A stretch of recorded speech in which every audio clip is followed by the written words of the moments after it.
অকণমান চিনেমাখনৰ কামটো আমাৰ প্ৰায় শেষেই হৈছে। শ্বুটিঙৰ কামবোৰ শেষ হ'ল, পোষ্ট প্ৰডাকশ্যন চলি আছে। অলপমান পেটছ কিবা এটা ওলাইছিলে, সেইকাৰণে আমি ইয়াতে কৰিম বুলি আচলতে আমি কেতিয়াবাই ঠিক কৰিছিলোঁ। জুবিন ছিংগাপুৰলৈ যোৱাৰ আগতে আমি ঠিক কৰি থৈছিলোঁ, ঘূৰি অহাৰ পিছত আমি ইয়াত শ্বুটিং কৰিম বুলি। সেইকাৰণে তেওঁলোকৰ সহযোগত আমি ইয়াত ষ্টুডেণ্ট লৈ পেলাই ৰয়েল গ্ল'বেলৰ কেম্পাছতে কৰিছোঁ। এটা গানৰ এটা পাৰ্ট, আৰু বাকীখিনি কাম প্ৰায় শ্বুটিঙৰ কামখিনিতো সম্পূৰ্ণ হ'লেই, পোষ্ট প্ৰডাকশ্যন চলি আছে। আৰু জুবিনে যিহেতু ভাবিছিল 31 তাৰিখে আমি ছবিখন ৰাইজৰ মাজলৈ উলিয়াই দিম, গতিকে সেই ডেটটোৱে আমি মনত ৰাখি আমি কামবোৰ পূৰ্ণগতিত কৰিবলৈ চেষ্টা কৰিছোঁ। গোটেই টীমটোৱে বাকী সকলো কাম বাদ দি ৰৈ বিনালে কামতে মানে সম্পূৰ্ণ সহযোগ কৰিছে। গতিকে আমি ভাবিছোঁ আমি উলিয়াই দিব পাৰিম 31 তাৰিখে ৰাইজৰ মাজলৈ ছবিখন।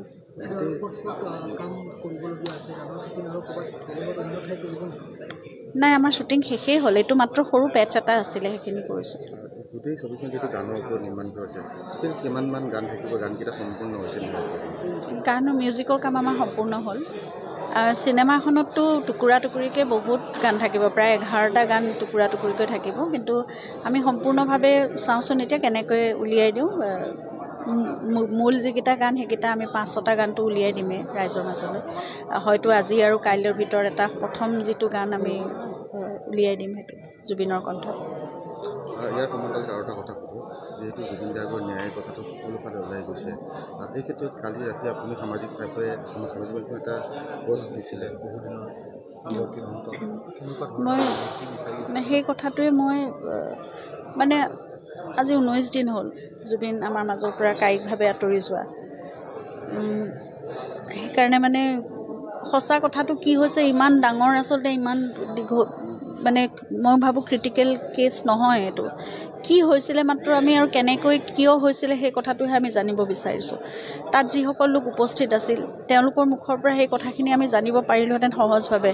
আৰু ইমান সৰল এজন সাধাৰণ মানুহৰ ক্ষেত্ৰত এনেকুৱা কিয় হ'ল, এই প্ৰশ্নবোৰে আমাক পৰিয়ালৰ মানুহবোৰক বিশেষকৈ আৰু গোটেই হাজাৰ মানে লাখ তেওঁক ভাল পোৱা সকলো অসমীয়া গোটেই বিশ্বজুৰি সকলোৰে মনত সেই একেটাই প্ৰশ্ন যে কি হৈছিলে, কিয় হ'ল, কেনেকৈ হ'ল সেই কথাটো। কিয় জুবিন গাৰ্গৰ নিচিনা এটা সত্তা, অকল মোৰ স্বামী নহয়, জুবিন গাৰ্গৰ দৰে এটা সত্তা কেনেকৈ আঁতৰি যাব লগা হ'ল হঠাৎ। কোনো ধৰণৰ মানে তেওঁৰ বোলে অসুখ হৈ আছিল বা কিবা এনেকুৱা ধৰণৰ কথা আছিল, কোনো নোহোৱাকৈ ইমান সাংঘাতিক এটা মানে খবৰ হঠাৎ আমাৰ মাজত হ'ল আৰু সকলোকে শূন্য কৰি থৈ গুচি গ'ল। গতিকে সেই কথাটোৰ উত্তৰহে আমি বিচাৰি আছোঁ। এই কথাবোৰ বহুত এতিয়া ইমান বেমেজালি সৃষ্টি এটা হৈছে, মানে একো ভাল লগা নাই। সেই উত্তৰ এটাই আমি বিচাৰিছোঁ, সঁচা কথাটো মাত্ৰ। যিহেতু জুবিন গাৰ্গে ৰাজনীতি বুলি ক'লে বেয়া পাইছে, কিন্তু যেতিয়া জাষ্টিছ ফৰ জুবিন গাৰ্গ ওলাই আছে, তাৰ মাজত কিবা ৰাজনীতি সোমাই গৈছে? মই নাজানো, কথাবোৰ মুঠতে মেৰপাকবোৰ বহুত বেছি হৈছে, সেইবোৰ হ'ব নালাগে।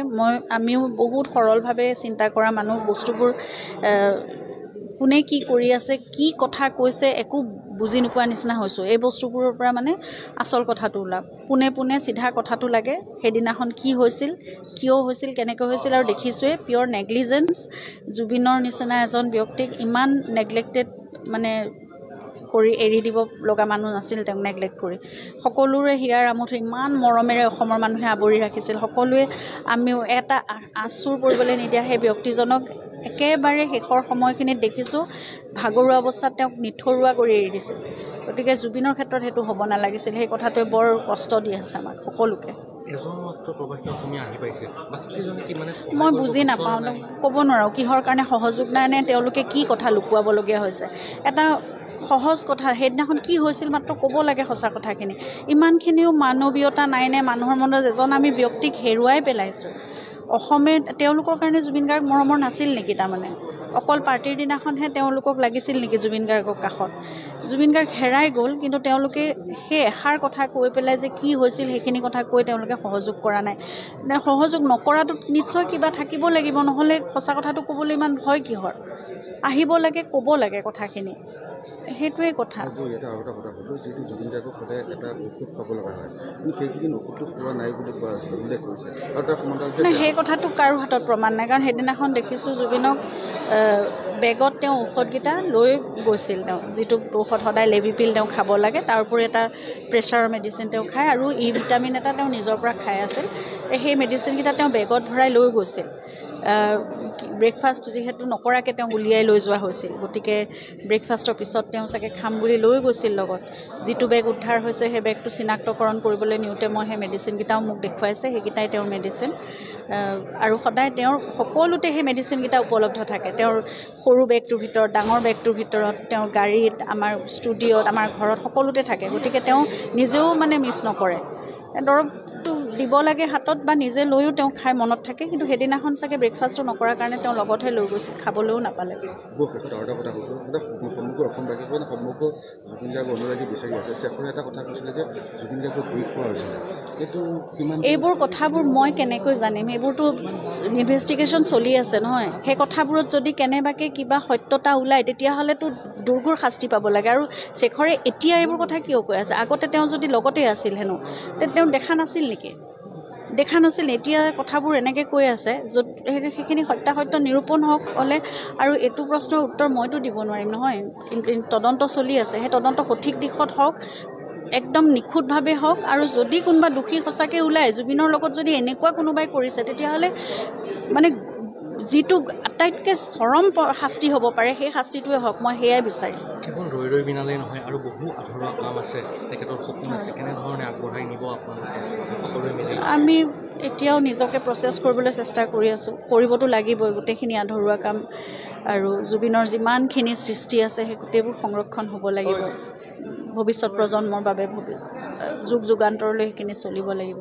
গতিকে আমি সকলোৱে মিলি, পৰিয়ালৰ লোক, আমাৰ একদম যিখিনি আত্মীয় সকলো আমাৰ নিজৰ আছে, তেওঁলোকে আমি কৰিবলৈ চেষ্টা কৰিম। আৰু মোৰ সামৰ্থ্যৰে মইতো সকলোখিনি চেষ্টা কৰিম। চাওঁ এতিয়া সকলোৰে সহায় সহযোগিতা লাগিব। আৰু মোক পৰিয়ালৰ এজন বুলি, জুবিনৰ পত্নী বুলিয়েই হওক বা তেওঁলোকৰ পৰিয়ালৰ এজন বুলি, মোক তেওঁলোকে সেইখিনি সহায় সহযোগিতা অসমবাসী ৰাইজে সদায় কৰি যাব লাগিব। আস্থা আছে কাৰণেইতো ধৈৰ্য ধৰি আছোঁ। আস্থা আছে ইণ্ডিয়ান ল'ৰ ওপৰত, আমাৰ তদন্তৰ ওপৰত, তদন্তকাৰী সকলো বিষয়াৰ ওপৰত, গোটেই ছিষ্টেমটোৰ ওপৰত আমাৰ বিশ্বাস আছে। আমি ধৈৰ্যৰে ৰৈছোঁ। আজি 19টা দিন পাৰ হ'ল। আমি বিচাৰোঁ ক্ষিপ্ৰতাৰে গোটেই কথাবোৰ ওলাওক।